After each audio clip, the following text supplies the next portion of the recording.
Hey everyone, this is Chalasani, otherwise known as Yash, and you're listening to the Yash and Company podcast. This is a show where we'll learn from and be inspired by young professionals that are not much older than me and you, but those with some of the most unique experiences. I'm talking about 20 and 30-year-olds that are making moves in the world today. But before I introduce today's guest on the show, I'm so excited to announce that this program is brought to you by our friends at Waco Native. Show your love for Waco, Texas with our cool, colorful, and fashionable clothing. Founded in 2017, Waco Native wants you to be able to represent Waco without sacrificing your fashion needs. Head on over to www.waconativeclothing.com today to get your t-shirt, hat, basketball jersey, and more. Join us in showing the world the new way to Waco. So I actually personally own and use Waco Native gear myself. The clothes are really comfortable and they're sold at a great price. But if you're looking to rack up more discounts on your Waco Native purchase, use code YASH, Y-A-S-H, at checkout to get 20% off. So the guest that's going to be joining us on today's episode is my dear friend, Akilesh Bapu. For those that don't know, Akilesh, who can be found on Twitter, AKBAPU14, is a recent graduate of UC-Berkley on leave from his computer science master's program with a concentration in AI. He's currently co-founder of DeepScribe, a healthcare startup building an artificial intelligence medical scribe. Before DeepScribe, he was heavily involved with the entrepreneurial ecosystem at Berkeley. As a sophomore, his patent search venture got featured on Steve Blank's blog, Machine Learning Meets the Lean Startup, after taking his graduate level course. Outside of class, he was involved with most of Berkeley's startup accelerators, including the House Fund, SkyDeck, Citris, and the UC-Berkley Sutarjda Center for Entrepreneurship. Outside of entrepreneurship, he taught Berkeley's introductory iOS course with over 100 students and directed engineering efforts for Berkeley Mobile, which is UC-Berkeley's student-led mobile app with over 10,000 users. Before pursuing his startup, Akilesh interned at Apple, where he made it easy to localize iOS apps into different languages. He was one of 7 interns who got selected to present to Craig Federighi, which we'll actually talk about on the show. For those that don't know, Craig is a senior VP of software engineering at Apple. Akilesh grew up and spent most of his life in Texas, specifically in the small town of Nacogdoches. So Akilesh's company, DeepScribe, is actually doing really well.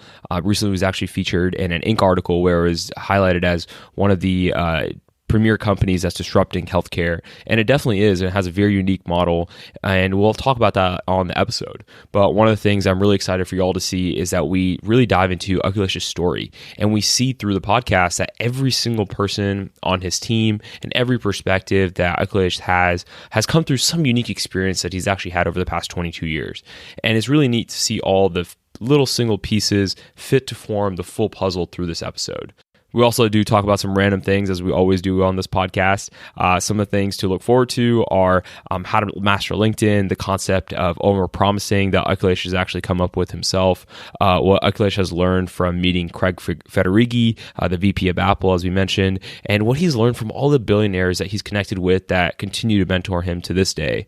And Akilesh also shares some tips on how to pitch yourself or a concept effectively from his experience. So we don't go into too much of the weeds in healthcare. I think the only term that y'all might need to know that may be helpful is EHR, which stands for electronic health record, but that's kind of self-explanatory, and I'm sure y'all have heard that numerous times. But without further ado, here is a wide-ranging conversation with Akilesh Bapu. Hey everyone, so I am in San Francisco, California today, recording this episode with Akilesh Bapu. And it's actually February 14th, and we didn't really recognize that it was Valentine's Day when we booked the original podcasting appointment. But here we are. It's actually 9 p.m., and I have a hot date tonight with Akilesh Bapu. Me and Akilesh actually met last year around this time. It was during spring break, and me and a couple of buddies came down to San Francisco for spring break, and Akilesh was a student then at UCLA, and he was a great host, showed us around the campus, and the part that I really enjoyed from that trip and from the places that he showed us was the incubator that he was stationed at back then. He's working at a different place now, but it was just so neat because for me at the time, I was working I was really involved with the Baylor Angel Network, where I was helping vet startups. And here Akilesh was starting a company and he showed me all these other companies too at the incubator that were doing some really, really cool work and trying to make the world a better place with technology. And I was like a little kid at a candy store. I was just buzzing all over the place, and it was so neat. And I think that was probably one of the most memorable things that I still think about when I think about that San Francisco trip. So, Akilesh, thanks for being here. And dude, I never got a chance to thank you for the tour that you gave and how inspirational that was. So thanks, man. Yeah, for sure. Thanks, Yash, for having me, first of all. There's no better way to spend Valentine's Day dinner than with Yash for a podcast, right? Yeah, no, it was really sad because we were actually supposed to grab dinner, and we were just so busy with all the stuff. We ended up just grabbing a beer before this, but yeah, here we are. Yeah, thanks. The intro was very humbling. Glad to have you here. Glad to have a fellow Texan in the Bay Area. We don't see very many of y'all here. Yeah. But yeah. It's the bartender was a little surprised when he saw the Texas ID. Yeah, I remember that. Yeah. So, Akilesh, why don't we get right to it? Could you tell us a little bit about DeepScribe and what it does? Yeah. So DeepScribe, the idea behind it is an AI medical scribe for doctors. The way it works is a very passive interface. So it sits in the corner of a patient exam room and listens to what the doctor is saying, what the patient's saying, and it formats it into a neat little EHR-ready SOAP note that the doctor can just review within seconds and import into their EHR. The reason we started solving this problem is because doctors face an immense amount of burnout. Right? These doctors are trained to become medical doctors, right? They spend 8 years in med school just to become a doctor, residency fellowship on top of that. And they come into practice and they have to deal with all this clunky software and typing for almost 50% of their patient visit or even more than that, and not really getting to spend much face time with patients. My dad is actually an oncologist, and that's kind of the inspiration for DeepScribe. He would, leave home at 6 a.m. in the morning and come back at 9 p.m. And it wasn't because he was thinking or brainstorming about different types of cancer or treating different types of patients. It was because he was just typing up the notes from that day. And that was very powerful to me. And I've been looking to see over the years, someone, Google or Apple or Microsoft, has to come up with some solution for this problem. But they hadn't. And that's why I decided to, take DeepScribe in my hands and, start this venture and see what happens. I had previous experience in NLP from a Berkeley lab, so it kind of... What's MLP? NLP. Yeah. So natural language processing. It's the art of extracting meaning from text and formatting it into a way such that a computer can understand it, just like a human can. So that was a big chunk of what I did in a lab at Berkeley. So it kind of fit hand into hand, right? I had NLP experience. I had my dad who was complaining day in, day out about this documentation problem, put two and two together and decided to work on this. Yeah, no, that's really neat. The thing that really stands out to me about your story is that you actually don't have a traditional scientific background. You're a computer science student at Berkeley and started this. So could you kind of explain a little bit about that? Yeah, it's weird because almost everyone I talk to always says, you could have worked at Google, you could have worked at Apple, you could have worked on a social network, you could have built one of the crazy new transportation apps. Why did you choose to work on health? And my answer to that is there are certain industries that have saturated, innovation, machine learning and AI applied in ways that you couldn't fathom. But then you come to healthcare. People are using software that was built 20 years ago. It's such the workflows are so bad that physicians are committing suicide because of these workflows, right? So you have this industry of health that really, really needs innovation, that's desperate for innovation. No one's doing innovation in health, and there's so much money in it, like billions of dollars. So that was the reason I wanted to work on health. Of course, apart from my dad being the inspirational factor, is this industry that no one was really focusing on that I thought would benefit from assembling a very intelligent team of Bay Area engineers to work on. Yeah. So that's the motivating factor for me working in healthcare. Both my dad, the desperate need for innovation in healthcare that it simply hasn't seen in the past 5 to 10 years. Right. And so you're sitting here going, if someone in healthcare hasn't fixed it, well, screw it. I'll do it. Right. Exactly. Yeah. And the root of it is a highly technical problem, right? So it doesn't matter if I have medical experience or not. It's speech to text, NLP in a medical conversation. As long as I have the data, it's possible. Right. Sure. Yeah. And you mentioned something there that I wanted to add some comments about. You said, physicians are committing suicide, and just to put perspective on that, and what you were referring to is that physician burnout is such a huge issue, and documentation is a big part of that, and that burnout has led to a lot of physicians, at an extreme, taking their own lives. So, Akilesh, could you talk a little bit about how DeepScribe got started? Yeah, so I can remember it was back in the summer of 2017. I had the option of pursuing a software engineering internship that is very common. So at Berkeley and most other computer science heavy schools, almost every student is looking to intern at one of these big software engineering companies or one of the up and rising startups like Uber or Lyft. And you usually have, at that point, almost 10 to 15 acceptances, and you're choosing between which one should I do? Should I do Amazon? Should I do Google? Should I do Facebook? And the thing I kind of want to do differently that most other people probably wouldn't do is get experience in the startup world. I had worked at Apple previously as an intern, and I just didn't feel like I was making an impact on the company. I feel like I went in at 8 a.m. every day and came back, late at night and still did work. And I still didn't have much of an impact. It was as if I was a little piece in the huge puzzle of Apple. And my work, there was a 50-50 chance of whether it would get published or not. So that was the reason that I was looking for different ways to spend my summer. The house fund here in Berkeley is relatively new. It's about 2 years old. It's led by Jeremy and Cameron, really great guys with a heavy impact on the entrepreneurial ecosystem here at Berkeley. Started this house fund and started this program where they were giving $20,000 to certain groups of students that were willing to start a startup, take the risk, turn out an internship, and work during the summer. So that $20,000 was meant to be an incentive for them to drop what they're doing and work on a startup. And for me, that was a no-brainer, right? I really wanted to do a startup, and I really wanted to take that money and see what happened. That's how DeepScribe started.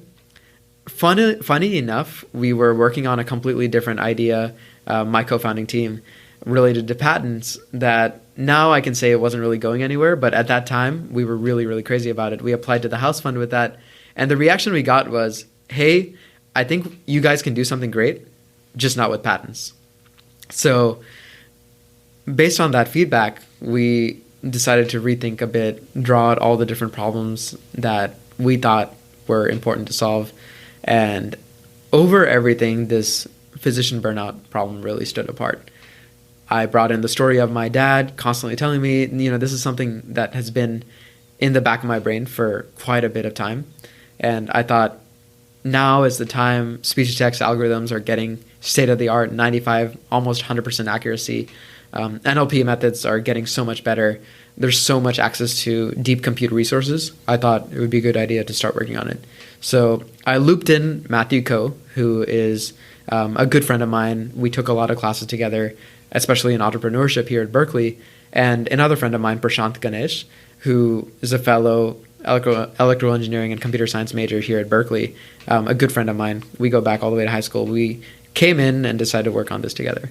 So that's how the story of DeepScribe started back in May of 2017. Yeah, and this market is actually, for those that might not know, it's actually very saturated, right? Yeah. So just for my year within the Baylor Angel Network, I've seen a couple of companies that are trying to tackle this issue.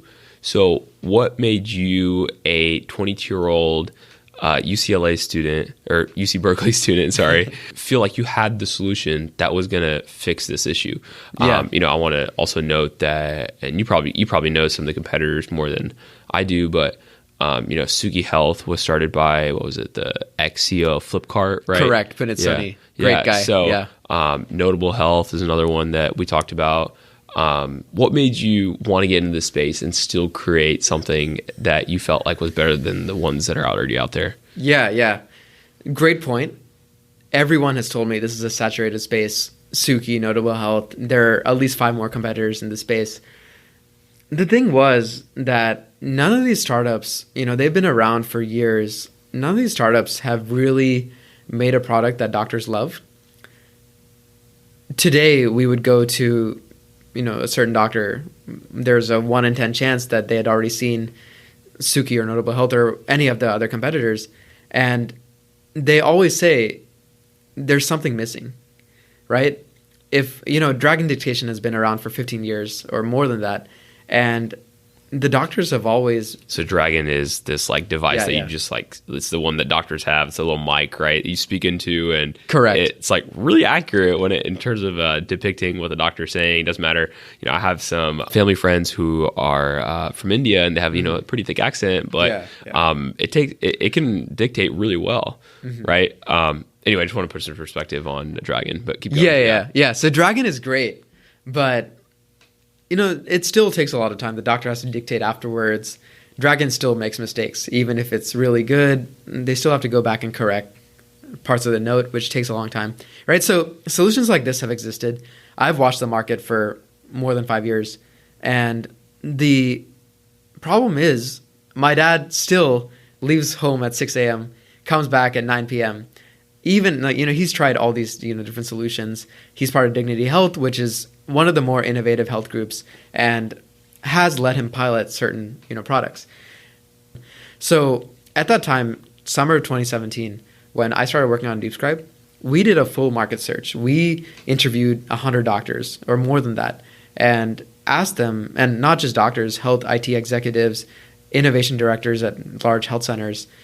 We asked them, what is the biggest problem? And pretty much all of them said documentation, medical billing.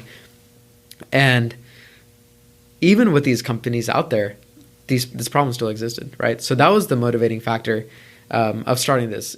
So just so listeners can put DeepScribe in perspective, how does the product actually work? So if I'm a patient, I walk into a physician office, how would it work? Yeah.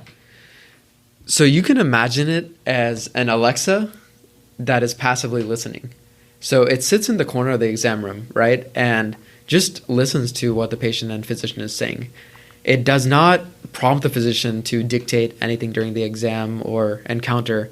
It doesn't ask the physician to, emphasize certain things.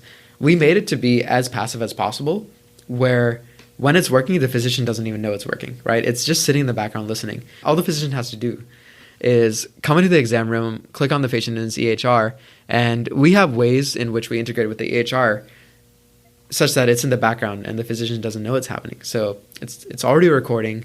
The physician gets the patient's consent, says, is it okay to record this? Or the patient signs a paper beforehand. So all the consent's done, completely HIPAA compliant, and already recording. The physician comes in, just talks to the patient as he does normally, or he or she does normally, and afterwards, all the physician has to do is close out of the EHR record or click one of our stop buttons on either the Apple Watch, iPhone, web app, or even in the EHR. So it's really neat as you talk about all that, because it's crazy to think that a 22-year-old has created software that has the ability to do all of that, right? Not only for the patient, but also for the doc. And, it's not like you've had this crazy upbringing or experiences, but I want to tap into a little bit of that because I do think that it has somewhat of a role in where you are today. Sure. So you grew up in a small town in Texas, Nacogdoches. Had the pleasure of visiting the city because one of our close mutual friends lives there. Great little town. And, you ended up actually deciding to go to school at TAMS. Correct. Which stands for Texas Academy of Math and Science, correct? Correct. Yeah. You nailed it, yeah. And I heard of TAMS a little bit, but I really don't know a lot of the finer details of it. So I'll let you explain a little bit about the school. Yeah, I can. So TAMS is a program that kids like me, nerds that have no life, go to in their 11th and 12th grade to further explore research and get their hands on being a college student while being a high school student at the same time, if that makes sense. So you apply to TAMS the 10th grade of your high school year, and it's essentially similar to a college application. You write essays, you submit your SAT scores, and it's relatively selective. The reason I liked it is because in my small town in Nacogdoches, I couldn't really experience what other kids in big towns are experiencing. So research opportunities, science competitions, even sports, right? It was such a small town, so sheltered that you couldn't really, you couldn't really get out much, so to speak. My day involved in Nacogdoches, I would go to school, come back home, probably go out to dinner with a few friends, maybe hit the theater up in a while, and every now and then play a few sports. That's it, right? That's the end of my day. But at TAMS, I got so much exposure to the research side of things. I actually was able to participate in material science research, and actually made it out to some of the international science fairs, which was an awesome experience for me coming from a small town. So things like that really made TAMS worth it for me. It's also the environment you're in, right? You have the high-achieving kids from all these certain regions in Texas, especially, Plano, Houston, Austin. These kids go on to go to colleges like Yale or Stanford, Berkeley like me, and, are really spread out across the nation and really get so you really get that network of high-achieving kids. You don't know what they're going to accomplish, but you know that you're getting motivated by them every day because you see one of your friends win Jeopardy. You see one of your friends get the Goldwater Award, right?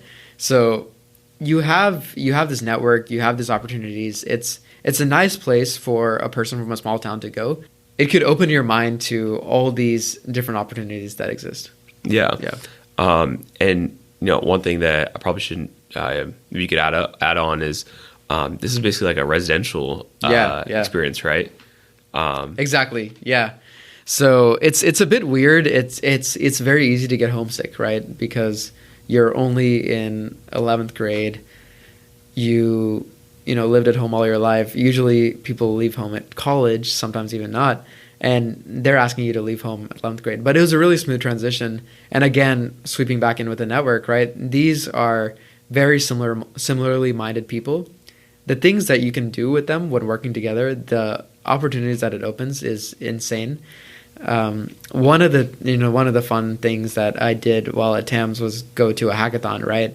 And there's no way that I could have gotten a group of 5 people together in Nacogdoches, Texas, to go computer code with me at a place, in downtown, right? There's no way I could have ever gotten someone to do that with me. But at TAMS, pretty much everyone's down to go to a hackathon or a coding competition and really just, take that risk, spend the evening in a different location doing different things that may or may not result in some sort of success. But it's all for the experience, right? It's all for being similarly minded enough to try to push boundaries and develop something more than what you would have normally done.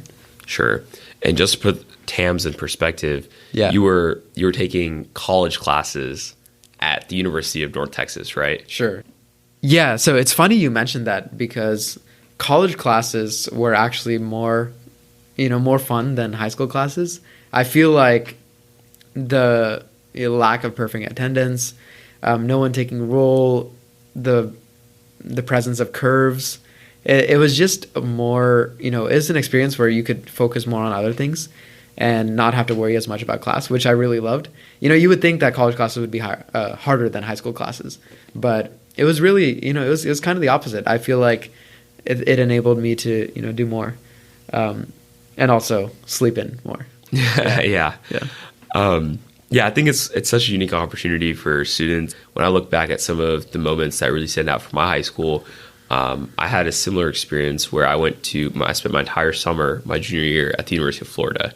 Oh, nice. And in that summer, the people that, I didn't know this at the time. I knew they were smart, but, they obviously shape you in a certain way because these people are very motivated and bright. Mm-hmm. And then the following year, all these people start getting into like all these great universities, Stanford, Yale, Harvard. And you're going, wow, like I was around all of them. And, it's just, and it's kind of crazy to think about how much they influence you at such a young age. And I think, I think being around a wide variety of people is really important.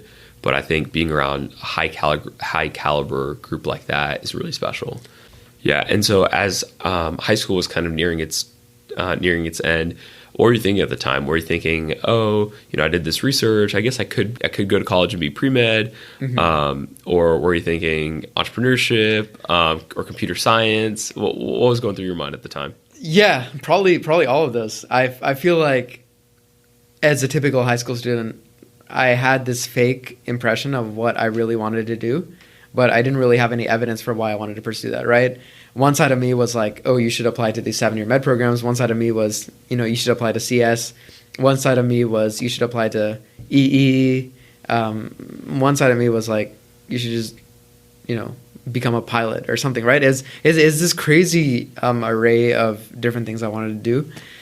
So funny enough, the colleges I applied to, I kind of divided it up into different segments and put different majors for each one of them. So it wasn't like I applied for computer science to every single college. Berkeley, actually, I applied to electrical engineering. And lucky for me, they had a joint degree between electrical engineering and computer science. So I actually, ended up choosing computer science over electrical engineering. But other colleges, I remember UT Austin, I applied to the natural sciences program. And it was a very medicine-related major. And then other colleges I applied for other things. So to be honest, I didn't know. I don't think I knew what I really wanted to do after high school. And I think that's most people, yeah. So what made you pick Berkeley and to major in electrical engineering and computer science? Yeah, I think it was the tech companies around Berkeley. So growing up, I really liked, messing around with different gadgets, different laptops. I was, I loved being on, the computer, building stuff. So having the opportunity to work at companies like Google or Apple or Facebook seemed unreal to me. And Berkeley was one of those colleges that was almost 30 miles away from these big tech companies, and they recruit heavily from these universities. And I also watched movies like, The Internship, which is about an intern at Google, right, trying to navigate the software ecosystem. And I just thought that was so cool how even if it's a completely, false depiction of what an internship is actually like, how they were drawing on boards or meeting with the CEO of Google randomly, things like that. So yeah, that was the reason I wanted to choose Berkeley, because of the close proximity to Silicon Valley.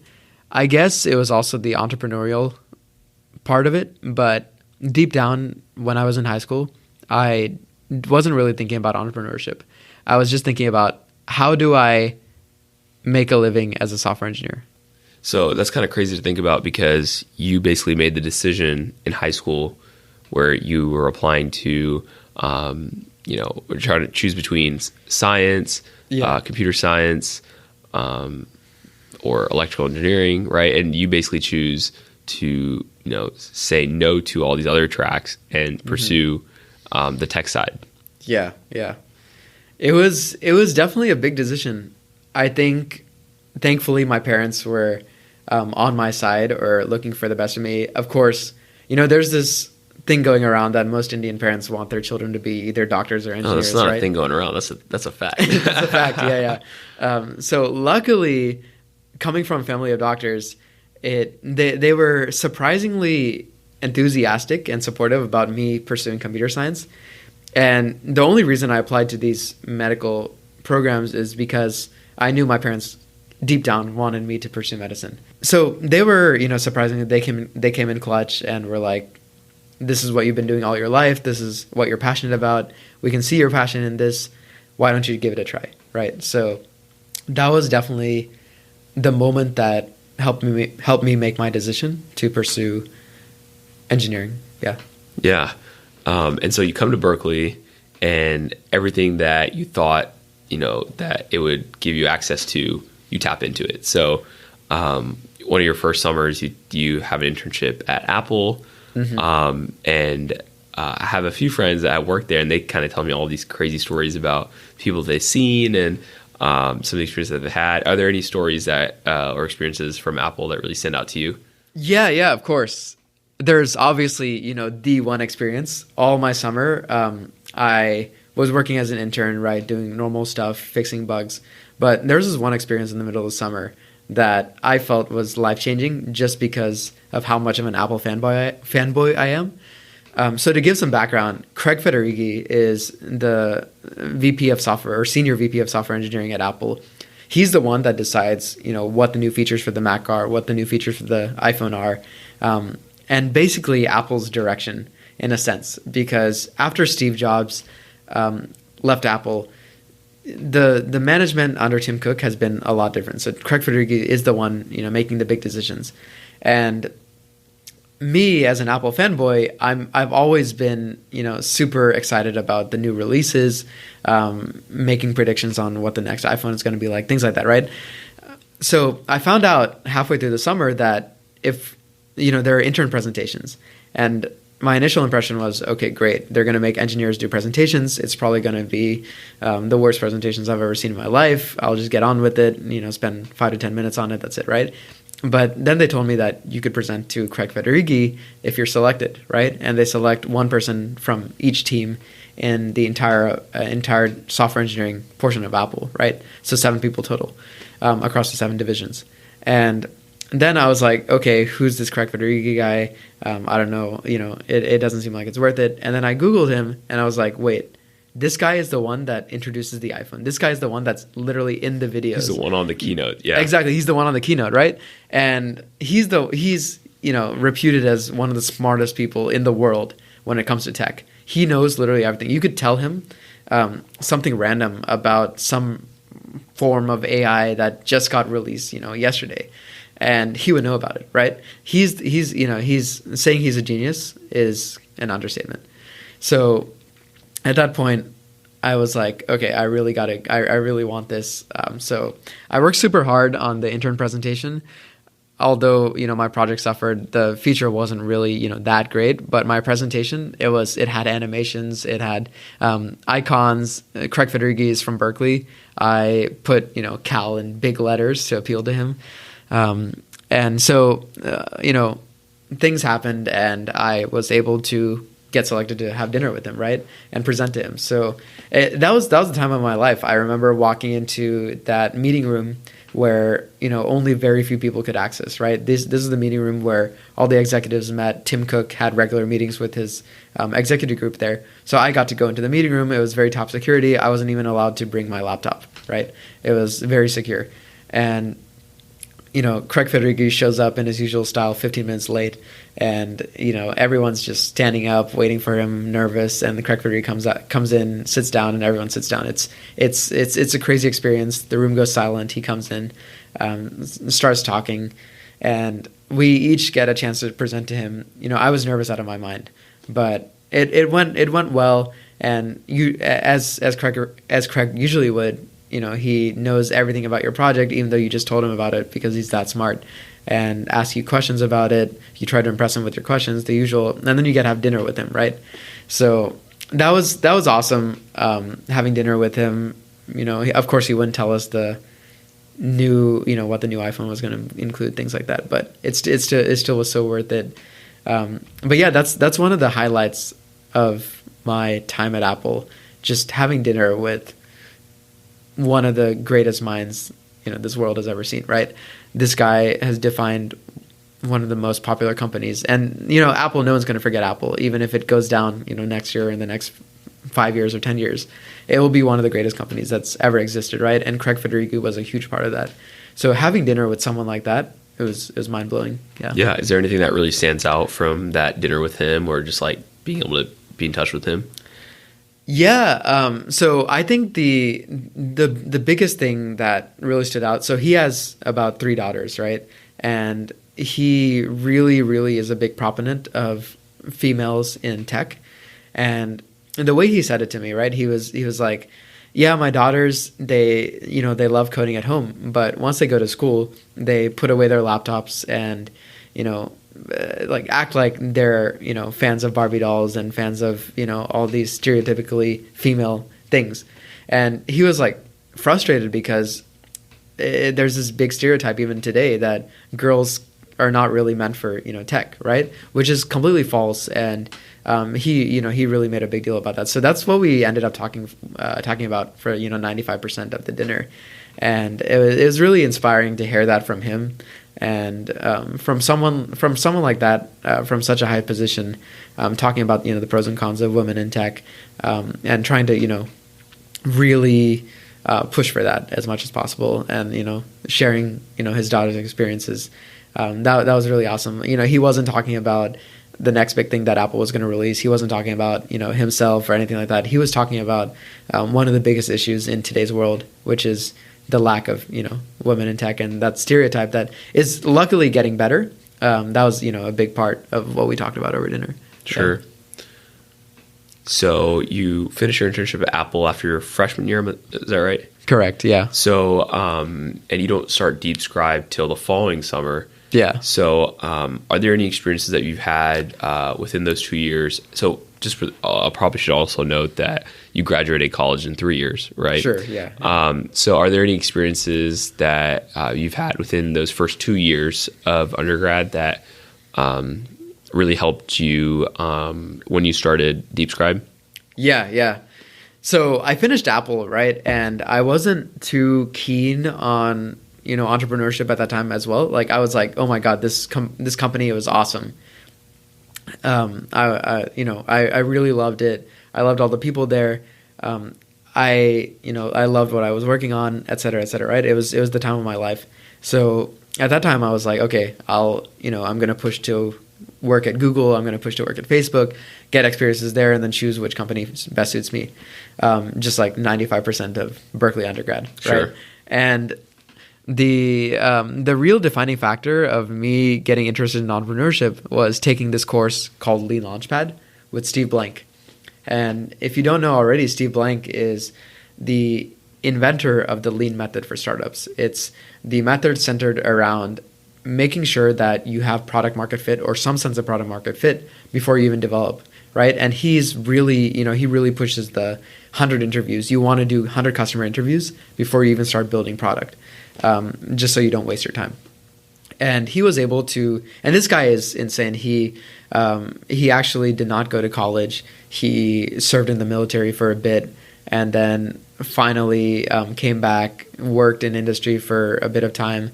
And then, he was smart enough to navigate through and ended up starting his company Epiphany, which actually sold for, I think, hundreds of millions or billions of dollars. He was a really sharp guy and really changed the world of entrepreneurship in this way. So he teaches at schools like Stanford, Harvard, Berkeley, and that's where I took his class, right? This guy with a net worth of $2.5 billion is teaching these college kids how to start a startup.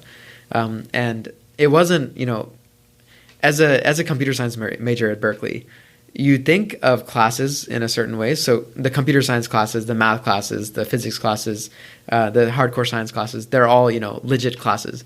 And then there are the other classes, which are kind of, you do on the side, you kind of... let's call it what it is, a blow off, right? Yeah. It's a blow off for sure. Like you're not spending your time on it. You're like, oh yeah, this class is fun. I get an easy A, right? And that's what I went into Lean Launchpad thinking. And that's not what happened at all, right? We were expected to do 10 customer interviews every week.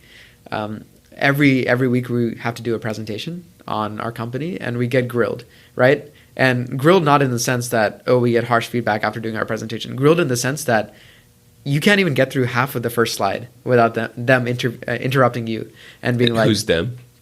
So it's the teaching staff, led by Steve Blank. When we were taking the class, we had Steve Blank, who was the lead, and then two VCs. One was Errol Arkulik. He's founder of M34 Capital, he also is a big proponent of the NSF, the National Science Foundation, and the startup arm of that. So he invests, hundreds of $1,000s in promising deep tech startups. Sure. And then so people of that kind of caliber, caliber, right? Yeah. These are not your average, industry professionals. These are, the people that have done it before, have seen thousands of startups. And then Kurt Koitzer, who is a professor here in computer science at Berkeley, with a specialization in AI. So he was one of the teachers. He wasn't, he was there such that, computer science students like us would not come and BS their way through and say they, are building all this, AI ML stuff.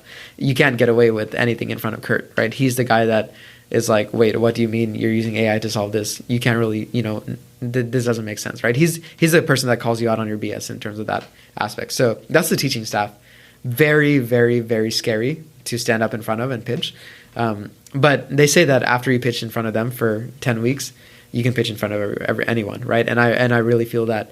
So that was the class. You'd get grilled every week, but your presentation would always, your presentation would also get 100 times better.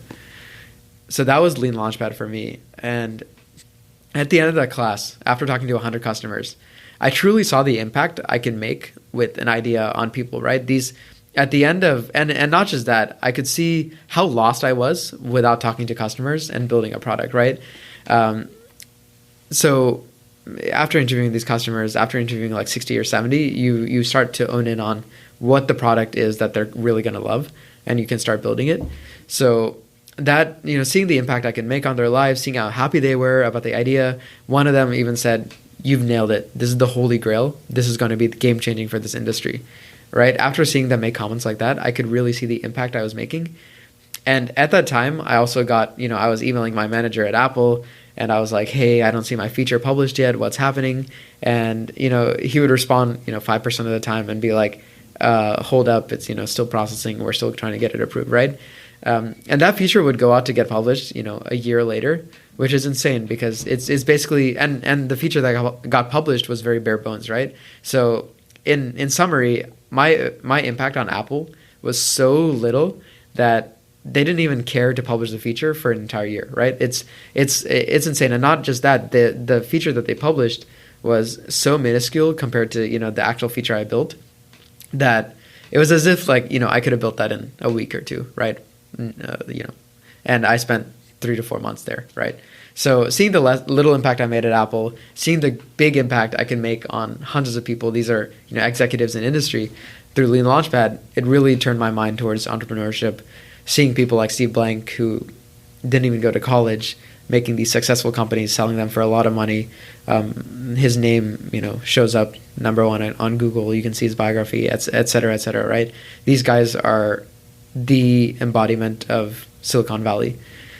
Seeing people like that mentor me was game-changing towards my perspective on startups. Sure. So, Akilesh, when you were working at the Lean Launchpad, was DeepScribe the company that you were researching and actively looking into and talking to customers about this idea? No, so it wasn't. So funny enough, it was a patent startup, right? And this had been inspired by a class we had taken the semester before called Challenge Lab, where the theme was about patents, and we were supposed to innovate in the world of patents. So that was the idea we stuck with. Our co-founding team of that idea formed in that class, right? And we stuck together. We took Lean Launchpad together, and this was myself, Prashant Ganesh, and Matthew Ko. We took Lean Launchpad with that idea. So we were not interviewing people based on DeepScribe. I hadn't even thought of DeepScribe yet. We were interviewing patent officials, lawyers, legal people at Apple, et cetera, right? Those are the type of people we were interviewing, and we were developing a solution that can help see if inventions are really patentable. So a scientist is working in a lab, has this cool idea for a research project for an invention they're going to make. They plug it into our system, they upload text descriptions, they upload pictures, and we can decide whether or not, based on all the patents that are out there, what is the chance that it'll get patented. That was the idea we were working on, and we did 100 customer interviews on that idea. It was insanely hard because none of us had any affiliation whatsoever with the patent space. There was no one we could talk to on a daily basis to get, honest insight on. It was always us trying to have this professional facade when talking to people. We couldn't really connect with them on a deeper level, right? It was we're trying to seem like experts in the field, right? And we couldn't really learn properly. It was a disaster in a way, but we also learned a lot. So that was the idea we did Lean Launchpad with. Yeah. So what ended up happening with this patent company? Yeah, so the summer after, as I said, we applied to the house fund because they were giving these $20K checks to students who really wanted to pursue startups. So when I applied to the house fund, we applied with this patent idea, right? We were, head over heels on this idea. We were really excited about it. And what they said was, hey, we love the team, but we hate the idea. This idea is never going to work. You're never going to find data that correlates to patents. It's so hard to sell to lawyers. It's so hard to sell to legal. This is never going to happen. That was the response we got from the house fund. They said, if you want to talk about different ideas, however, we'd love to chat. So that's how it started with the house fund. And we kind of felt bad because we had spent so much time on this patent idea. But at the same time, even though these 100 people we talked to, we were able to get 10 of them to say, oh, this is awesome, we still didn't sense that genuine passion to solve this problem of patents. Sure. It didn't seem like these lawyers were really happy that this product was there. So because of that, we deviated from the patent idea and started looking at other ideas and started working with the house fund because there was no way we were going to do this on our own. So DeepScribe came from that summer working at the house fund. Yeah. So we were brainstorming new ideas at the beginning of the summer. We still were trying to work on the patent idea, but we knew it was going nowhere at that point. And we, as I said, this problem of medical documentation has been in the back of my head for years. And we decided to finally, put it to action. Yeah, just took a giant pivot, right? Exactly. Yeah. It's a pivot is a good way to put it, but I would say it's a complete, trashing of that idea and starting over. Yeah. And one other thing that you've done within your time at Berkeley is that you worked on the Berkeley app. Correct. Yeah. Can you tell us a little more about that? Yeah. It was a lot of fun. It was the first thing I did at Berkeley. It's called Berkeley Mobile. If you're a Berkeley student, go and download it. It's a great app. No bias there, of course. But the way I started working on it was at my freshman orientation, the current head of that app was wearing a Google shirt, but the L was the Berkeley clock tower. So it aligned perfectly with my interest because I was one of those high school students that was dying to work at Google, right? I was like, okay, I'm going to finish high school, I'm going to come to college, and I'm going to work my butt off to work at Google, right? That was me. And when I saw this guy in a Google shirt, I was like, oh my God, that's so cool. I have to get involved in this. He got into Google just because of Berkeley Mobile, right? And so that's kind of the, I guess, not genuine reason why I started Berkeley Mobile, why I became a part of Berkeley Mobile. But it turned out to be fun. When we started, the app was just a group of friends trying to build something together with no order or fashion whatsoever. We had a couple thousand users. We were live in the App Store. Things were going good, but our app still, was trash initially. And over the last 3 years or so, the club has really turned around a lot. We've signed deals with people like Adobe and I think the other one's Grubhub. And other food delivery services to sponsor them in our app, and in return, we would get some sort of funding from them. And that's been a real game changer. We've jumped from 2,000 to more than 10,000 users now, which is awesome. The app looks completely different. We have a team of almost 30 engineers working on it, all talented Berkeley students. Yeah, so it's been a defining part of my Berkeley experience, but it's always fun to think about the reason why I joined, and that was because I so badly wanted to work at Google. And I guess I got something, out of it, or something similar out of it, because I ended up having the opportunity to work at a place like Apple. But it really, it was the first group of friends I made at Berkeley, the first the first project I had worked on that was relatively entrepreneurial. Yeah. And then your co-founder actually came from that experience too. Yeah, right? yeah, exactly. Yeah. So Kairei Zhang, who is the CTO of DeepScribe, he was, the lead of the entire arm of technology under Berkeley, right? So it's called the Associated Students at the University of California. And under there, you have Berkeley Mobile, you have Berkeley Time, you have all these different technology ventures that are related to Berkeley. And he was the head of all the technology ventures. He was the CTO of the Associated Students of California. And we had little interaction at that point.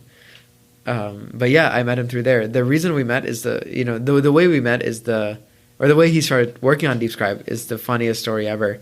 So I'm trying to get design feedback on a logo I made for DeepScribe, right? And he happens to walk into the room at that point. He's like, "What's DeepScribe?" And I start talking to him about it, and he's immediately becomes interested in some way or some form or fashion. But I already had a CTO at that time, right? I had Prashant, who was the current CTO of DeepScribe, but Kairei and I started talking. He started talking about the advantages of using DeepScribe. He was super excited about it. I could tell, and at the end of the night, nothing really came out of it. I mean, he knew what DeepScribe was. He started, he started giving feedback on the website. He was like, "You should change this. You should change this," et cetera, et cetera. And nothing happened that night. And then 2 a.m. right, the morning of the next day, I get a text from Kairei, and the text doesn't have any content. It's just a link, right? It's bitballoon.com/some letters, right? And I'm like, "Wait, are you sending, did your account get hacked? What happened?" And he was like, no, I check on it, click on it. And I clicked on it, and he had redesigned our entire website in less than 12 hours, right?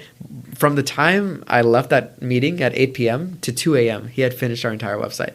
And it looked amazing. It was exactly what DeepScribe was. He rearranged the mission statement. He made a little demo script. It was insane. The amount of work he did in that little time showed his true passion for DeepScribe, right? And at that time, I was like, "We need this kid. We need this kid to work on DeepScribe with us." And that's how we met. He started working as an engineer because we had a CTO at that point. And then once that CTO decided to pursue his master's and took a leave from DeepScribe, we instantly brought him on because he had what it took, right? So it's always funny telling that story because it's so unique and really Kairei. It's a Kairei thing to do, right? To hack together something in a couple hours. Yeah. Yeah. The thing that really stands out from all the experiences that you talked about so far, we're talking about TAMS, we're talking about, choosing Berkeley, working at Apple, even your experience with the app, and it all came together with DeepScribe. And, whenever people think of companies, I think it's like, they hit the home run. When in reality, no, it's this accumulation of experiences that, on hard work and maybe a little bit of luck that came together, right? For sure. So, I think it really puts some perspective on that. Yeah. I think the way you put that is exactly what it is, right? I don't think DeepScribe or any company is an overnight success, right? It's years of planning, it's years of thinking, it's things that you don't even think are, relevant coming together in the perfect way to give you the opportunity to pursue your dream, right? Sure. So I thought we could shift gears a little bit and do a part of the segment that I call the hot seat. Okay. And it's just kind of some random questions that love to hear from you. All right. So I'm kind of nervous, but we'll see how it goes. It's more fun than anything else. So the first one, what is your favorite purchase that you've made under $50? Yeah, so I would say it has to be a Wilson Elite basketball. Oh yeah? Why is that? So there's just something about that basketball that sets it apart from every other basketball. And it's just, when you go to the rec, you see that basketball. When someone's deciding which basketball to use in a pickup game, they choose, the Wilson Elite, right? The Wilson Elite is the street basketball. And, I played basketball in high school and, growing up. And like I was like, give me a ball, we'll play. It doesn't make that much of a difference, right? But once I touched the Wilson Elite for the first time, it's just like insane. Like my shooting accuracy went up. I don't know if it was actually because of the ball, but I like to think that, right? I think buying one of those and being able to play with that whenever I go to play basketball, that's the highlight of my under $50 purchases for sure. Yeah, that's kind of interesting you say that, because that is the basketball that's in every single gym. But I never, like, until you started talking about it, I didn't even think that that's the one that I always play with. Yeah, for sure. Yeah. And it's exactly $50. You would think it's expensive for a basketball. It's $50 basketball? It's a $50 basketball. Wow. Yeah. But it's totally worth it. I mean, it lasts forever. It's so nice to play with. I mean, it's very hard to describe unless you actually play with it. And then you'll realize, the difference between that and another basketball and the reason why people spend that much on it. But I always borrowed other people's basketballs, and it's like I would never think of myself buying something that expensive, as a basketball, but it's awesome. It's for basketball fanatics, it's totally worth it. Yeah. No, I love the answer. It's definitely out there. Yeah. So Akilesh, you're a pretty busy guy, and I'm sure you're used to 60 to 80 hour work weeks. Mm-hmm, sure. But through all that, what is one or two things that you will make sure that you make time for every day? Yeah, so I would say the number one thing is keeping in touch with family. I always, call my parents, my grandparents every night, right? That's something that I don't let, anything change, because I feel like it's always good to stay in touch. I know, a bunch of my friends, a bunch of people I met call their parents, once every 3 or 4 days or something like that, right?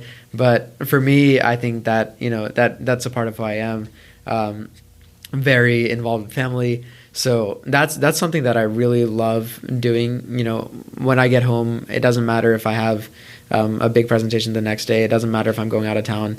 I always make that time to call, and it's not just 2-minute call, it's 15, 20 minutes, even 30-minute call, right?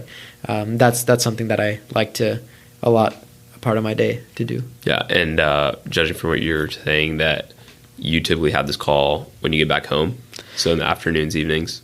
Correct. Yeah. When I'm home, on the way home, even at the office sometimes. Yeah, depends. Yeah. Gotcha. No, I think that's something that definitely millennials or just people our age definitely don't do enough of. So. Yeah, for sure. Yeah, some people are like, oh yeah, I text my parents, every 3 or 4 days. It's kind of a hassle, but I do it. I'm like, dude, come on. Yeah. So, what is your favorite YouTube video? My favorite YouTube video. Let's try to keep it PG. So I think the Steve Jobs speech at Stanford graduation. That is the video. I love watching that. Like I think it's not too long. It's not like an hour or something like that. It's a few minutes. I think it's slightly over 10 minutes. But that speech, he just pours his heart out into it, and it doesn't even seem like he's trying. I'm so jealous of the way he delivers speeches. It's insane. That's definitely something I try to model, to the best of my ability. Of course, the way I talk, the way I pitch, the way I appeal to people, because he really, really, like, even, I've shown it to my grandparents, I've shown it to, my cousins in India, right? No matter who it is, they're always, after 30-second mark, they're glued to the video. They're not, distracted or anything like that. It's just magic that pours out of his mouth at that point, right? He talks about his failures. He talks about how he hit rock bottom and couldn't even pay for his own meals. And look at him, look at him in his prime, right? He CEO of Apple, one of the most revolutionary companies in the world, right? Yeah. When I think of Steve Jobs, one of the things that really stands out to me is that he really played the long game. He was counted out so many different times. Yeah. But he kept going with what he believed, and by the time he was, even on his deathbed, he was a legend, right? Yeah. I mean, he got fired from his own company, right? That's a lot to take in for someone like him, right? It's the epitome of failure. Something you've built up for, the pride, everything you poured into. He got fired from it, right? So it's hearing about his failures is pretty inspirational. Like, it's just something that when it turns on, your eyes are glued to it. You can't get enough of it. Yeah. Yeah. And to kind of round out the hot seat session, so I noticed that you had, when I was working with you at your desk earlier, you have a ton of different energy drinks on there. So you have everything from wheatgrass, which I don't even know what that is, but I had it. It was great. To something a little bit more on the stronger end, to like Red Bull. Yeah. So, all right. So first of all, you got to explain to people why you picked wheatgrass. But second of all, I was going to ask is, what's your go-to? Like, what's like, you're in San Francisco, you have like a bazillion energy drinks that are all natural, all gluten-free, all this, all that. Yeah, for sure. So what's your favorite that people may not have heard about? I think people have definitely heard of this one. I think it's, for me, I love Arizona green tea. Oh yeah. It's a classic. It's so good. And it's big in Texas as well. Yeah. I love I don't know if I'm pronouncing this right, but the ginseng version. It's a bluish green can. Right. It's so good. I don't think it's a typical energy drink, but it's perfect. It's just like it's not too unhealthy. It's not as powerful as Red Bull. It's not as weird as the wheatgrass stuff, right? It's a nice medium. Yeah. Yeah. So you got to explain the wheatgrass. How did that get in your office? Yeah. So my co-founder is going to hate me for saying this, but so as you know, tech companies in San Francisco or, the Bay Area, I'm not sure if this happens in Texas, they have a ton of free stuff, right? They incentivize their employees with, free drinks, free food, free snacks. As a startup, we don't have all that because of our lack of, resources, how we're, trying to be scrappy and stuff. So every morning before he comes to work, he goes to his friend's office and, steals a bunch of these like drinks and brings it to our office. And that's how that came there. Like these wheatgrass drinks, believe it or not, are more than $2 per bottle, even when you buy it in bulk. So it's super expensive stuff, but tastes amazing. I don't know who made it. I don't know how it came into existence, but it's there. Yeah, no, I looked at I noticed the brand. It was Awaken. Yeah. But yeah, whenever you were telling me earlier too that it's $2 a pop, that just blows my mind. Yeah, you would think it's insane, but all these well-funded Bay Area companies fill their employees up with it. So yeah. It's a piece of change for them compared to the salaries they're getting paid, right? So for sure, yeah. So Akilesh, one of the things that really stands out to me about you is that you basically passed on this opportunity to make $100,000+ salary to basically start your own company, and there's a ton of risk involved in that. And you explained a little bit of your frustration working for these big tech companies. But, when I think of a startup, I think of this like super intense work environment with a ton of long hours and new challenges. And I'd like to think that, you're basically learning a lot more than, at least you're learning something new every single day, right? That may not come from a traditional like corporate job. Can you kind of put this in perspective from your time at Apple and the time that you worked at some of these, initiatives, and then now working at DeepScribe?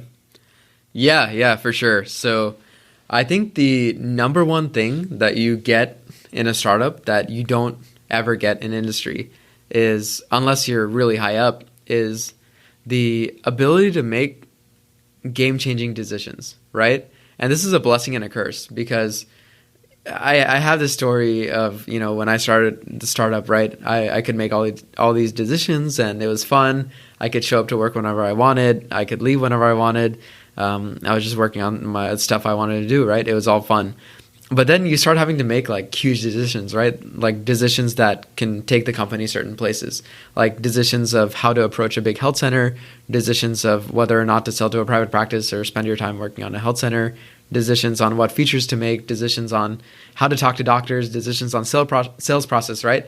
You make like so many decisions every day as an entrepreneur that it just drives you nuts, right? So now, like at points, there are definitely times in which I wish people would just tell me, this is the right path. Just do this and you'll be successful, right?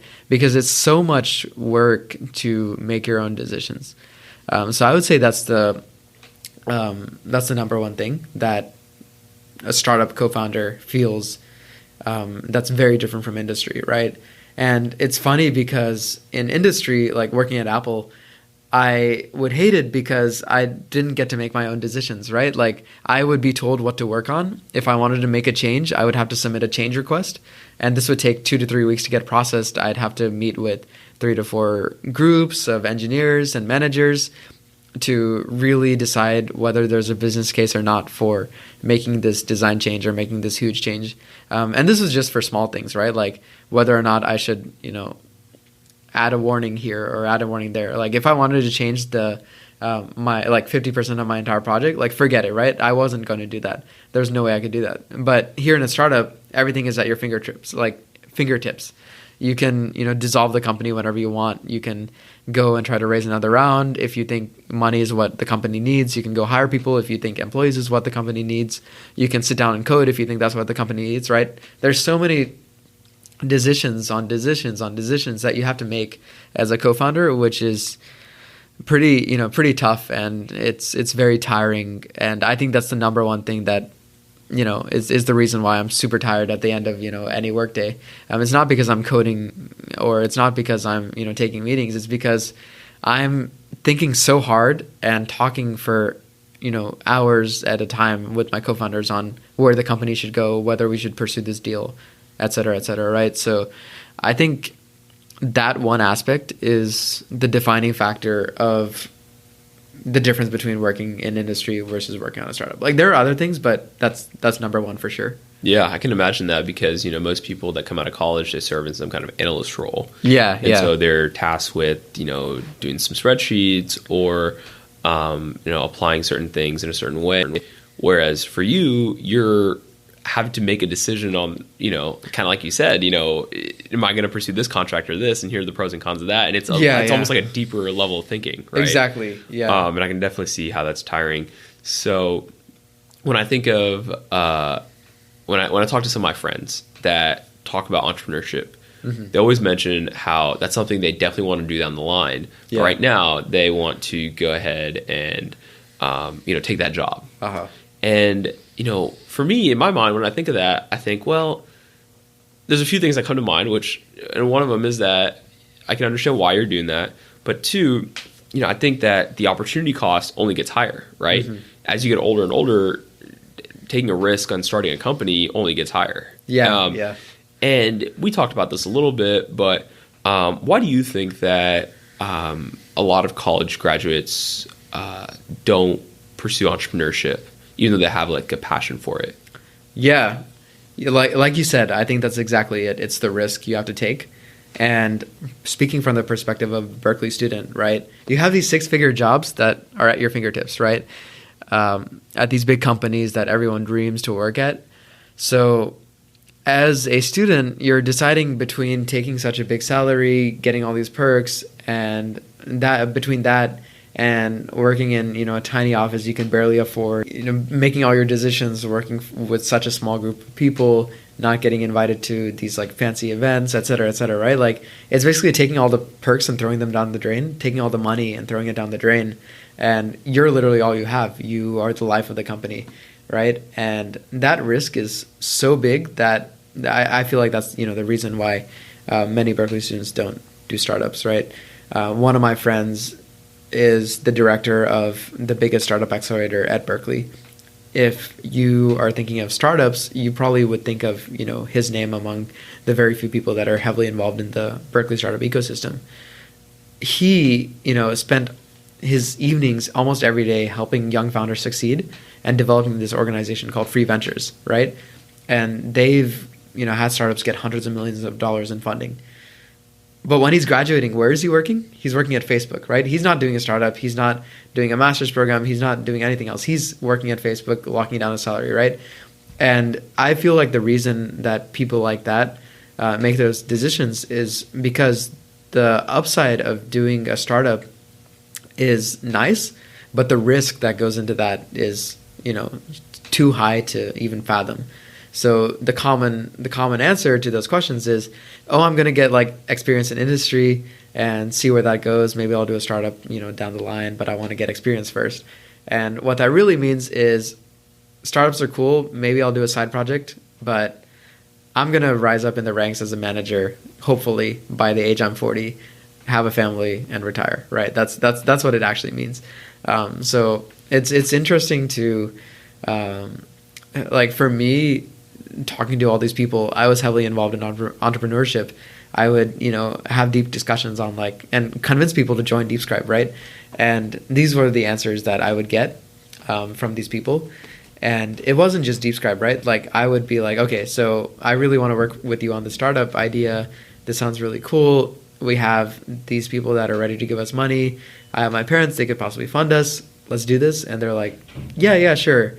But the moment it turns from a side project to something where they have to, take a break from school or spend a summer on, or actually put some sort of commitment to, they're like, no, sorry, I can't do this. I have this opportunity. You only get this opportunity once, right? And I would be like, no, that's not it. You would only get the startup opportunity once. You can get a job in industry whenever you want. You're a Berkeley student. You have, you've accomplished so much. They're not going to say no to you in 5 years if they can say yes to you now, right? Yeah, it's unfortunate whenever I hear people talk about startups as something that they really want to do, but something that they're not willing to take the risk. I wonder if their risk tolerance isn't as high as it needs to be in order to start a startup, right? Mm-hmm. But would you describe yourself as a very risky person? I guess so. Yeah, I would, but I think, I guess I'm not giving these people enough credit because risk is a factor of certain, things, right? You might not have enough money in the bank. You might not have your parents supporting you. You might not even be interested in startups. You might not think you have the skills to have what it takes, right? So it's about also acting smart, which is another big thing, right? Like you shouldn't go and start a machine learning startup without knowing machine learning, right? So things like that are also part of risks. So for me, I had my parents' support, luckily, which I don't think I could have done this without. And I had some sort of experience from Berkeley in entrepreneurship and some sort of, some level of connection or some network, some level of network where I could reach out and be part of amazing accelerators like SkyDeck or the House Fund, which really helped me have that, tolerance to risk and help me make that commitment, right? I don't think even, I don't think I could have done a startup if I was, I had to work in my apartment that I couldn't even pay rent for, with no support whatsoever from any accelerator, no outside funding, right? I don't think I could have done that. But so risk is, I believe, a factor of certain things. It's also about being smart about the decisions you make. And I guess I sound kind of like a hypocrite because I just bashed on people for not taking risks. And now I'm like, only if the situation's perfect, do the startup. But I think it's more subtle than that. I think it's just a variety of factors and it's different for every person. But some people definitely have the network. Some people definitely have the opportunity to get funding and just don't do it because they're risk averse, right? Sure. Yeah. So I think one of the things that I would like to think is an advantage of startups is the fact that you get to meet a lot of really cool people and you have investors that have networks and they'll connect you with someone and these people are so giving and they just want to pour into you. Who are some people that really stand out to you from the networks or the investors that you have right now? Yeah, I would say number one is definitely Steve Blank. I think. Are you still connected with him to this day? Yeah. Steve Blank. Well, we meet. I think the last time we met was last year or the year before. So it's definitely been a while.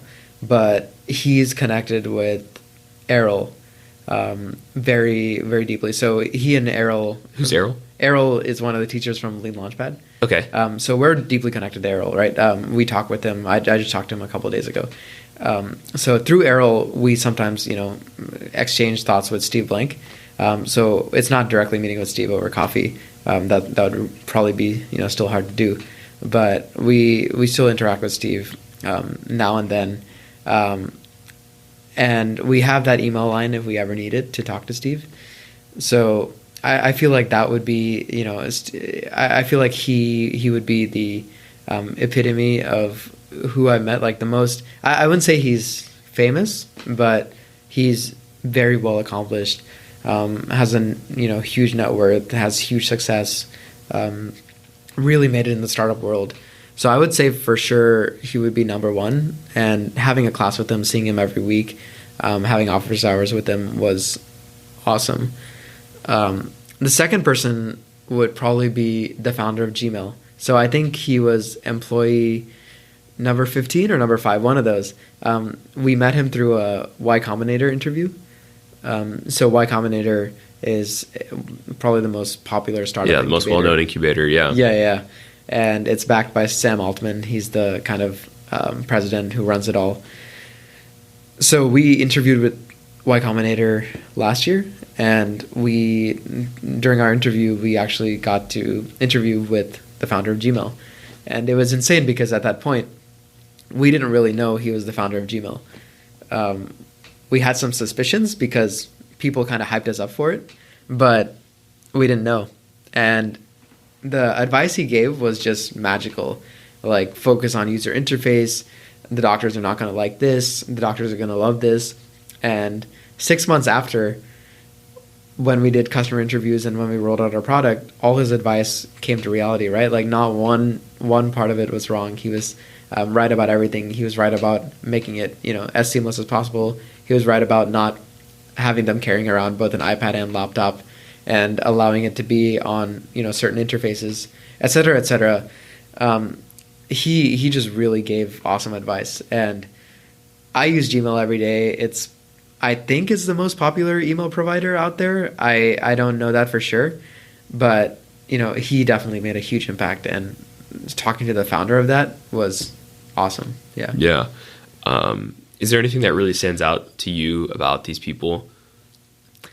I think they just think in such a different way that you can interview them for hours, and what they're saying will just be like a gold mine, right? Like you could write books about it, you can like articles about it.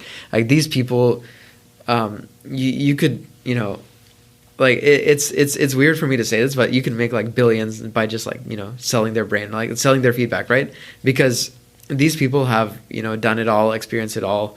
They like really, really, I guess, know what they're doing, and have, made such big accomplishments that they've experienced the ups and downs of entrepreneurial life, the ups and downs of computer science, ups and downs of, every field. They have huge networks. They just, so much information is flowing through their brains that they just think differently, right? So this founder of Gmail, he's not like, go fast, break things. He's not like, move agile, move slowly. He's not, like his mind doesn't fit into the stereotypes of software engineering, right? His mind is like, do this, this, and this. And even though I know nothing about healthcare, even though I know nothing about selling to doctors, I know for sure this is going to work, because, I feel like it's going to work. My gut feeling is telling me this, and his gut feeling is based on 20, 25 years of making one of the world's most used products, right? So that Steve Blank, just the way he is adamant about startups interviewing like 100 people before they even start building something. I feel like less than 1% of startups actually do that. I feel like even us at that point, to be honest, we had already built a prototype. We had already built a website that you could type in and search patents with, right? Before we even interviewed 10 people. I think it's very hard for a startup to be like, okay, I'm going to not do anything until I interview 100 people, right? So that form of thinking, always being right because of your experience, and knowing, just having the foresight to know what's going to happen, what's going to go right, what's going to go wrong, and giving advice against that. I feel like that's just magical. Yeah. Yeah. I think, the advice that Steve gives is really powerful. From my experience, I think whenever someone starts a startup, it's like this magical idea that they have in their head.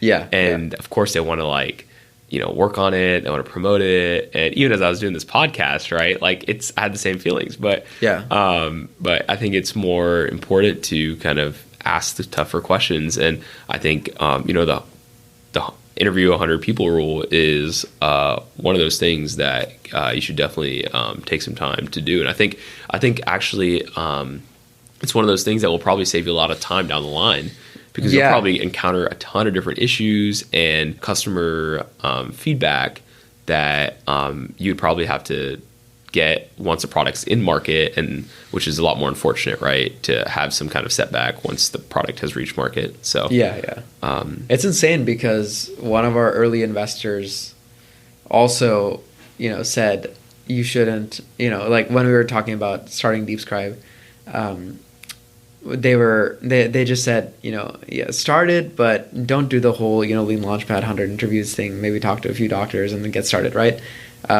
It's such a unique mindset that even investors don't really agree with it completely, right? Sure. Like there are very few people that actually have the foresight to, listen to the Steve Blank. Like he's not some random person giving you advice, right? It's Steve Blank telling you, go interview 100 people.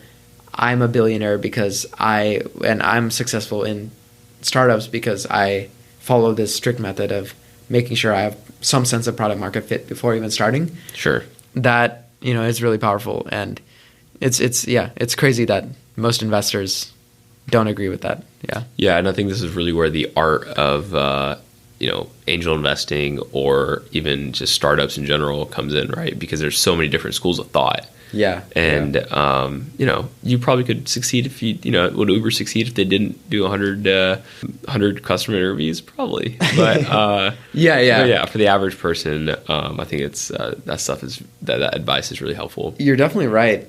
I think a lot of these startups or a lot of these companies, there's so many ways to succeed. You don't have to do 100 customer interviews. Someone could just an industry expert, 40 years in transportation, could come and tell you, build an app that lets you hail taxis.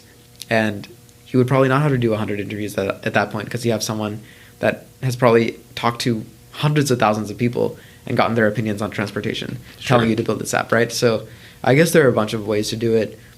But people like students straight out of college that don't really have experience in these industries, I think that's the way to go. Yeah. No, that's really helpful. So one thing that we talked about, or at least something that you mentioned quite a few times, was pitching. Mm-hmm. And what you were talking about is, pitching and at least in the angel world, this is what it means is you're pitching your business, trying to get more money. You're pitching your product, trying to, for you, you're just trying to sell it to docs. And I think in a broader sense, this idea of, being in sales is something that we all are a part of, right? So every single day, I think, at least for me, like I'm trying to, influence others to do something. I'm trying to pitch this idea that I have, or, I'm even trying to like lead others to make them do something that I need.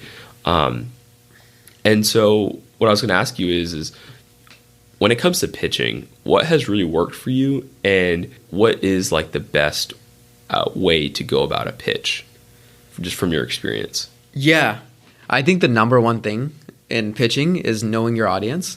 And this is very generic advice. If you ever read, top 5 things to do when pitching, know your audience will probably be in like the top 5. But I don't think it's something that people really take seriously. They're like, oh, I'm pitching to a VC. They're a VC. I'll just, pitch in this way. When I say know your audience, I mean, stalking every single social media they have, every single, website that mentions them. If they did a podcast, listen to the entire thing. If they did a video on YouTube, watch the entire thing, right? Because these sort of little aspects can help you connect with that person in such a massive way. For example, one of the people I'm going to meet, next week is a healthcare executive. And they've worked at all these huge companies and led healthcare teams there. And a naive me from 2 to 3 years ago would just go into that meeting and be like, okay, this is a healthcare executive. I'll just talk about my product like I do with anyone else. But now, after all I've learned, she has podcasts. I've watched the podcasts. I've read all the articles. I've read all the papers she was part of, all the companies she's advised. And knowing that can really help you connect with the person deeper. So now my pitch to her is going to be very focused towards what her experiences were, what she thinks is important. And it shouldn't be, it shouldn't be her telling me about her biography, because that's a waste of time for both me and her. It should be me already knowing everything there is to know about her. And, just for gesture, saying, asking her certain questions, but it should be more me jumping straight in, diving deep into what's important to her, what's important to me, stuff we connect on, stuff we think, stuff we have in common, right? And pitching adjusting DeepScribe to that way. So if she's someone that really promotes mission and passion, so if she promotes mission-driven founders, then obviously I would convert my pitch into something that really owns in on my inspiration to start DeepScribe in the first place. My dad, who's a doctor, that really needs something like this, how there's nothing, in industry like that. That's how I would convert that pitch to appeal to her. Now, if it was someone that really loves seeing metrics, then I probably wouldn't touch too much on that. Of course, I would briefly go over that, but I would spend more time on our traction, our sales, how many doctors are using it, how much time they're saving, show a bunch of graphs, jump deep into the metrics, right? So I feel like knowing your audience is one of the biggest, or knowing your audience well is one of the biggest things to do when pitching. Sure. Yeah. And I'm thinking of that as even, if I were to, if I need help with a task and I'm going to try to delegate that task to someone, knowing what motivates that person and expressing it in that way could really change the way that I do that quote unquote pitch, right? So one thing that I know that we talked about that I think you're probably the only person that I've heard say this, and that's this concept of overpromising. Can you describe a little bit about that and how it's really helped you out? Yeah. So overpromising, I feel like exaggerating is a big thing people do in high school, but I think overpromising is, a little different, but along the same lines. So, for example, if a research advisor that I really want to work with comes to me and says, "You're the perfect candidate, but how do you feel about working with LSTMs?" Right? Even if I had no idea what that stood for or what that meant or how long it would take a person to learn about LSTMs, which is a form of natural language processing, deep learning applied to natural language processing, I would still say yes. I would say, yes, I'll, be ready to work with you on, developing techniques that use LSTMs. I'd be very comfortable with working with them. That's what I would say back to my research advisor. I would not say, no, sorry, LSTM or any sort of RNN or any sort of deep learning is totally off topic for me because I never took a machine learning class. I would never say that. I would always be optimistic, even if it means overpromising, and say, yeah, I know, like internally I would be like, no, I have no idea what you're talking about, but externally I would say, yeah, of course, I know exactly what that is. I'll be ready to work with you in 2 weeks. See you. And then I'd go home and immediately, spend all my time learning about that. And I feel like that's really gotten me to where I needed to go, right? Like if I really wanted to lock down research with someone, this is the thing that makes that happen, right? I don't think I would have gotten research with that advisor if I had just been like, no, I don't really know this. He would have probably been like, come back in 8 months or come back in a year after you've taken this, and this course. So overpromising helps there. If it's selling to doctors, I think, it's especially at an early stage like this, there are lots of features that we haven't thought about. There are lots of things that we haven't put into the product. So selling the whole vision of DeepScribe, selling what DeepScribe is going to be, selling what DeepScribe is going to do for the doctor really takes a lot of overpromising to do, right? I can't just go in and say, this is going to handle your notes, but the moment you want billing codes or patient-facing notes or some sort of other feature, we're just going to say, no, we can't do it, right? It has to be, you're going to start using DeepScribe in 2 weeks or 3 weeks. That's your projected date.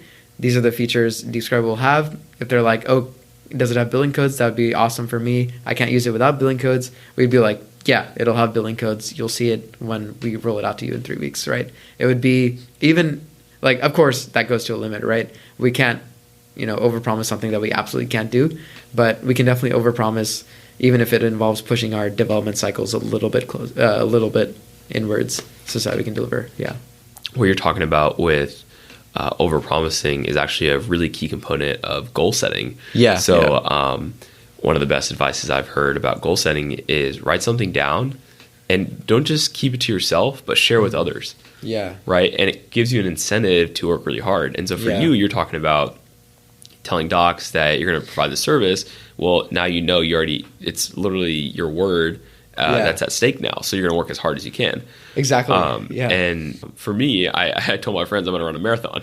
Now, we'll see how far if I'm actually going to do it. But the fact that I told my friends that, right, it creates some incentive that, okay, like I'm actually going to have to do this now. Yeah. Well, I'm running a marathon. I have no clue. Like it's just one of those things. I woke up one day and said I want to do it. So, but yeah, it does create some kind of incentive, and that's something that I think is pretty powerful.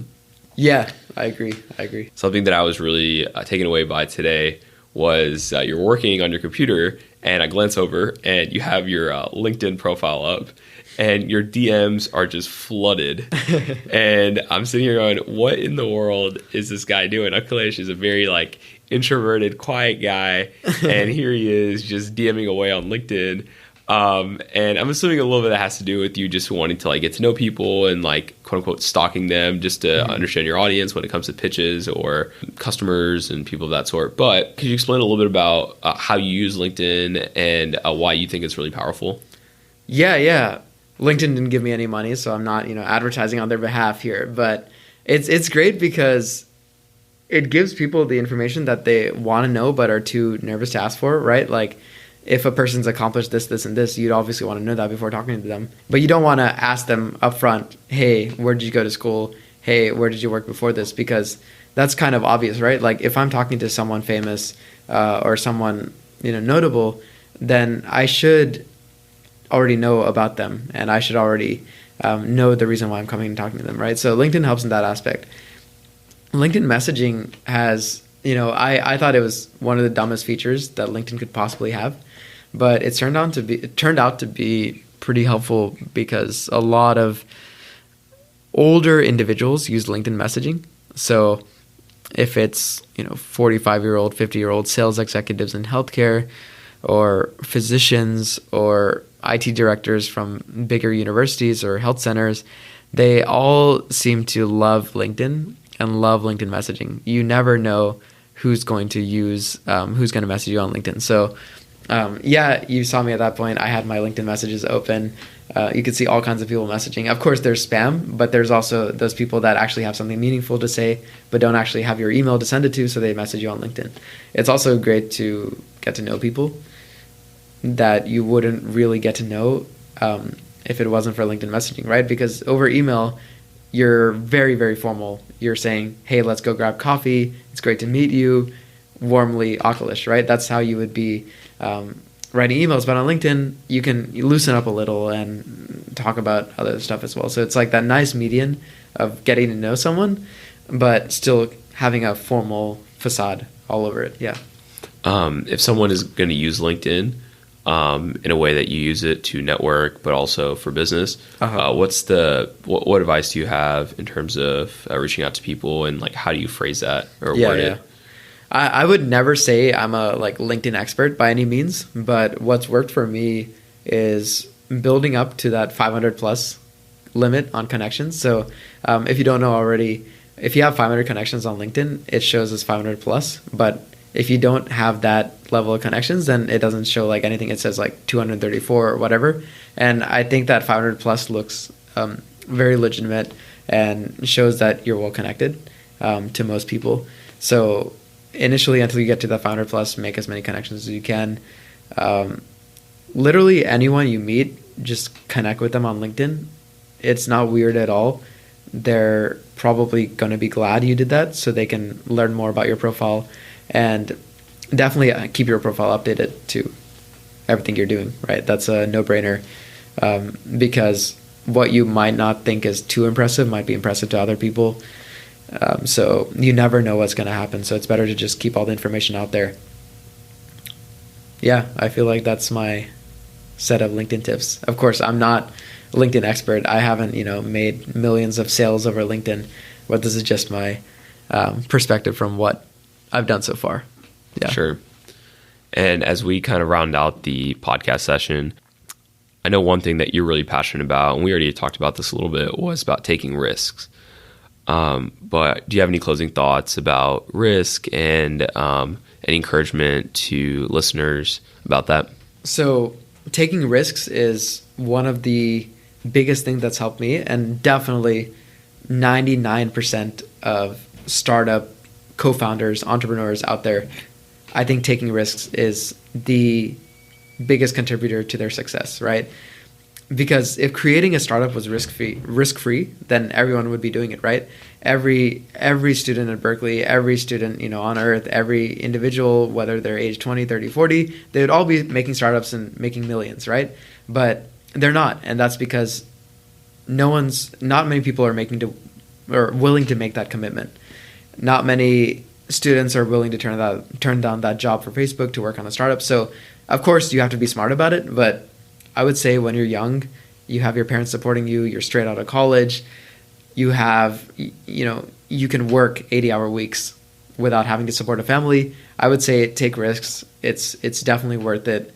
I would not say I'm successful by any means, but I feel like the success I've had has really come from taking those risks.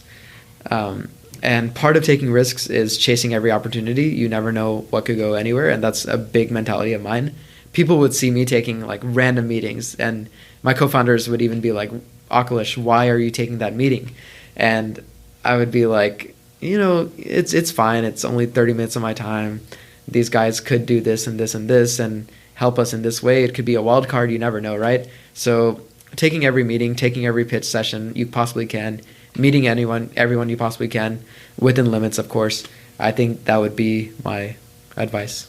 Yeah, and I think one thing I do want to note is I don't think you're trying to promote this concept of drop your job and then go work, right? It's more of like, it's not an either or proposition. It's not you have your job or a startup. It's you can have your job, work at your job, or if you're a student, be a full-time student, start your startup, see where it goes, really see the market fit, interview the 100 people. Yeah.